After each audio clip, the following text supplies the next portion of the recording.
এবার আর ঘুরিয়ে পেঁচিয়ে নয়, একদম বাংলাদেশের ভেতর দিয়েই রেল সংযোগ চালুর পরিকল্পনা করছে ভারত।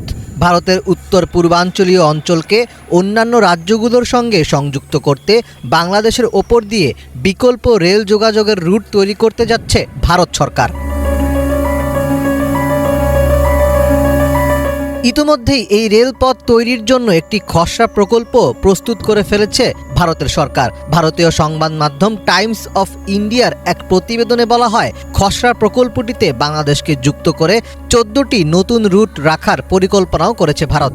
রুটগুলোতে সব মিলিয়ে রেল লাইন থাকবে 861 কিলোমিটার, সঙ্গে থাকবে বাংলাদেশের ওপর দিয়ে যাওয়া বিকল্প রুটটি। এতে করে সব মিলিয়ে এই প্রকল্পে রেল লাইন হবে 1275 কিলোমিটার।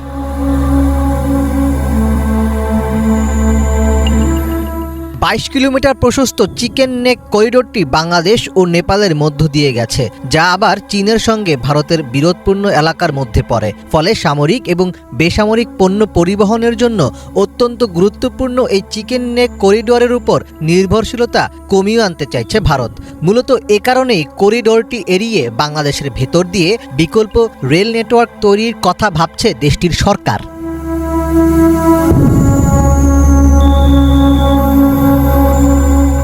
প্রকল্পের অংশ হিসেবে পুরনো রেললাইন বদলে নতুন রেললাইন স্থাপন করা হবে।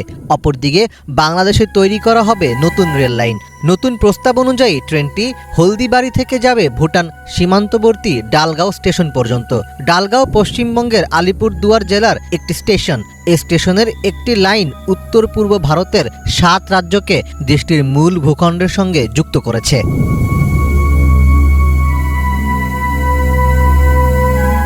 ভূ রাজনৈতিক কারণে এ রেলপথ ভারতের জন্য গুরুত্বপূর্ণ। বর্তমানে পশ্চিমবঙ্গের কলকাতা থেকে দেশটির উত্তর পূর্বগামী ট্রেন জলপাইগুড়ির চিকেন নেক করিডোর ঘুরে যায়। বাংলাদেশের দর্শনা, ঈশ্বরদী, আব্দুলপুর, পার্বতীপুর, চিলাহাটি হয়ে গেলে 300 কিলোমিটার পথ কমবে।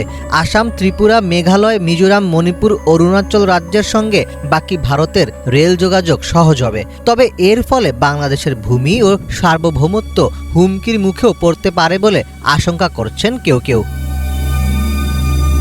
আগে কলকাতা থেকে ছেড়ে আসা ট্রেন তৎকালীন পূর্ব পাকিস্তানের ভেতর ঢুকে খানিকটা পথ অতিক্রম করার পর আবার ভারতে প্রবেশ করত, কিন্তু 1965 সালের ভারত পাকিস্তান যুদ্ধের পর সেটি বন্ধ হয়ে যায়।